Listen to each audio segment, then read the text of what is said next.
నమస్కారం. నేను doctor Nagarjuna, kidney disease specialist, Ashwini hospital, Yellareddypet. ఈరోజు మనం కిడ్నీ వ్యాధిగ్రస్తులు తీసుకోవాల్సిన డైట్ గురించి తెలుసుకుందాం.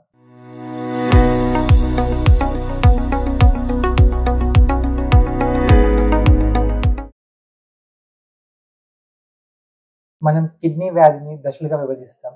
Stage 1 to stage 5. Stage 2 to stage 5 ఎవరైతే డయాలసిస్ మీద లేని వారైతే ముఖ్యంగా ప్రోటీన్ అనేది చాలా తక్కువగా తీసుకోవాలి. ఎందుకంటే ప్రోటీన్ ని నియంత్రించడం ద్వారా క్రియాటిన్ ని కొంచెం కంట్రోల్ చేయగలుగుతాం. వీలైనంత వరకు డయాలసిస్ ని డిలే చేయడానికి మనం ప్రయత్నించవచ్చు. ఎంత ప్రోటీన్ తీసుకోవాలి? మన రికమెండేషన్ ప్రకారం 0.6 to 0.8 gram per kg body weight తీసుకోవాలి. అంటే పర్సన్ 60 కిలోల ఉంటే అతను 48 గ్రామ్స్ ప్రోటీన్ వరకు తీసుకోవచ్చు రోజులో.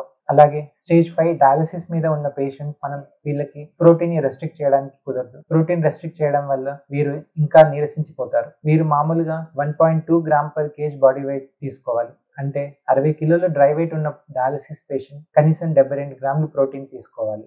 ఇంకా అతి ముఖ్యమైన మినరల్స్ ఫాస్ఫరస్, పొటాషియం. మనం ఈ రెండు జనరల్ గా కిడ్నీ వ్యాధిగ్రస్తులను నియంత్రించమని చెప్తాం.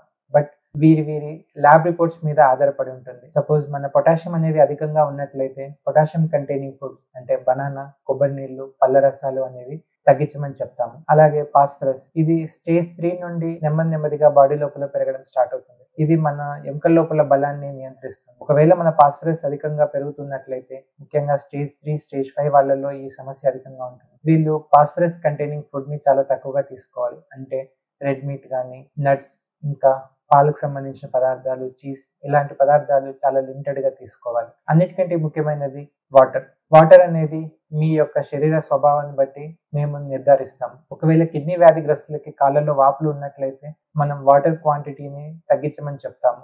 సో మీరు ఎంత వాటర్ తీసుకోవాలి అనేది మిమ్మల్ని పరీక్ష చేసిన డాక్టర్ నిర్ధారిస్తారు. సో చివరిగా చెప్పేది ఏంటంటే, అందరికీ ఒకే రకమైన డైట్ అనేది ఉండదు. మీ యొక్క శరీర స్వభావాన్ని బట్టి, మీ ఆరోగ్య స్థితిని బట్టి, మీకు వచ్చే లక్షణాలను బట్టి డైట్ అనేది ఉంటుంది. Thank you.